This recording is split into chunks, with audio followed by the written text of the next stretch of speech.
बिस्मिल्लाहिर्रहमानिर्रहीम। अस्सलामु अलैकुम डियर व्यूअर्स, आपके favourite informative channel marital life problem से आपकी खिदमत में हाजिर हैं।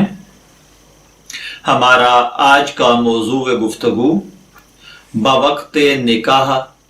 गवाहों का दीनी, शरई और तारीखी फलसफा क्या है।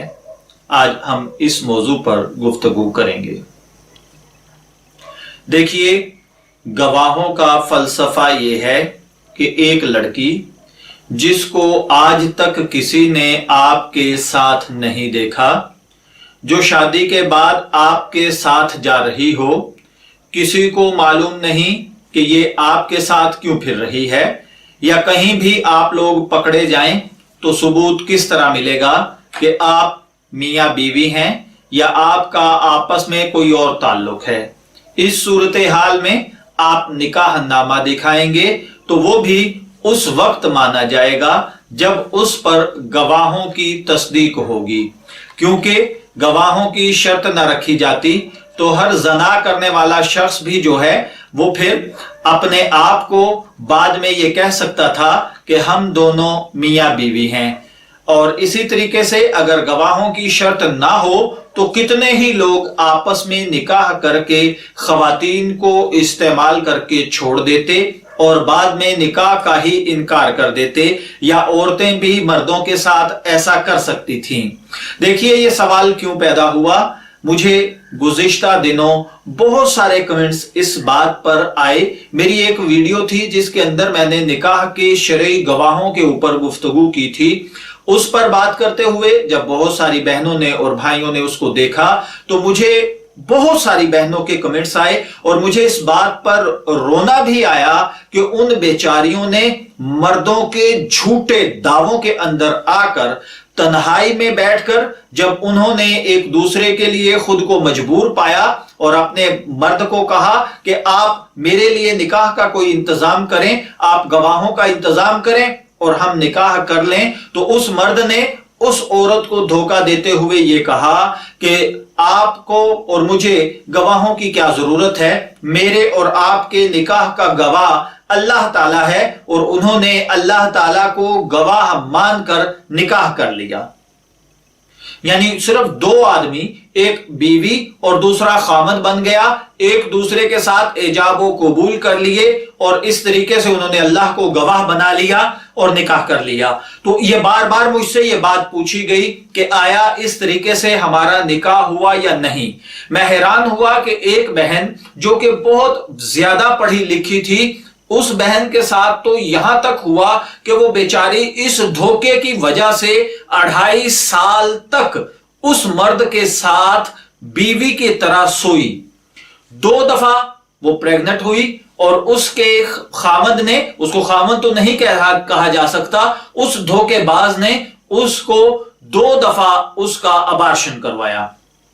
और उसके बाद वो बहन जब उसको ये कहती कि तुम दुनिया वालों के सामने मेरे निकाह का इकरार करो, तो वो कहता अभी वक्त नहीं आया, मैं बाद में आपके इस निकाह को दुनिया के सामने लाऊंगा। और आखिर उस बेचारी को इतना बड़ा धोखा उस शख्स ने दिया कि चंद दिन पहले उसने एक और औरत के साथ शादी कर ली और जब इस औरत ने, इस बहन ने उसको कॉल करके कहा कि आपने तो मेरे साथ निकाह किया हुआ है, तुमने दूसरी शादी की, मुझसे पूछा नहीं, तो वो आगे से कहने लगा जाओ जाओ किसी मौलवी से जाकर ये मसला पूछो कि मेरा और तुम्हारा निकाह हुआ भी था या नहीं। फिर वो बेचारी ने मुझे कॉल की, इसी तरीके से कुछ और लोगों से उसने राब्ता किया, तो फिर उस बेचारी को पता चला कि वो आदमी सिर्फ उसको धोखा देता रहा है, हकीकत कुछ भी नहीं थी। तो इसलिए मेरे भाइयों और बहनों, ये वीडियो बनाने का मकसद निकाह के गवाहों का फलसफा समझाना है कि आया अल्लाह ताला ने ये फलसफा और ये हिकमत क्यों रखी है। देखिए, निकाह के वक्त लड़के और लड़की के अलावा जो 2 मर्द या एक मर्द और 2 औरतों को बतौर गवाह मौजूद होना जरूरी है, वरना निकाह नहीं होता। याद रखिए, मैं फिर रिपीट कर रहा हूं कि निकाह के वक्त लड़के और लड़की के अलावा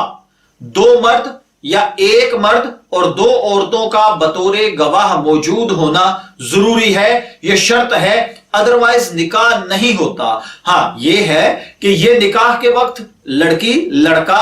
دونوں کے باپ اگر موجود ہیں تو نکاح ہو جائے گا، یعنی ایک والد لڑکی کا ایک لڑکے کا، دونوں گواہ ہو گئے، نکاح ہو جائے گا۔ ایک طرف لڑکی کا بھائی، دوسری طرف کوئی اس کا باپ یا کوئی اور رشتہ دار، یعنی اینی ون، کوئی بھی شخص ہو، نکاح منعقد ہو جاتا ہے ایجاب و قبول اگر ہو جائیں۔ ایسا نہ ہو کہ کہیں دو مرد اپنے، اور پھر اس کی جو دوسری شرط ہے وہ یہ بھی ہے کہ گواہوں کو عاقل، بالغ اور مسلمان ہونا چاہیے، انہیں معلوم ہو کہ یہ تقریب کس مقصد کے لیے منعقد کی جا رہی ہے۔ ایسا نہ ہو کہ کہیں دو مرد اپنے دھیان سے اکٹھے باتیں کر رہے ہوں، پاس لڑکا لڑکی بیٹھ کر ایجاب و قبول کر لیں کہ وہ دو آدمی گواہ موجود ہیں، لہذا لڑکا لڑکی کے علاوہ گواہوں کا ہونا ضروری ہے۔ اگر گواہ موجود تھے تو انہیں معلوم ہونا چاہیے کہ یہ نکاح ہو رہا ہے، تب یہ نکاح درست ہوگا، ورنہ دوبارہ پڑھنا پڑے گا۔ تو میرے پیارے بھائیوں، امید کرتا ہوں کہ آپ کو یہ گواہوں کا اور یہ مسئلہ سمجھ آ گیا ہوگا۔ اگر خدا نخواستہ کوئی بھائی یا بہن اپنی زندگی کے اندر ایسا فعل بد کر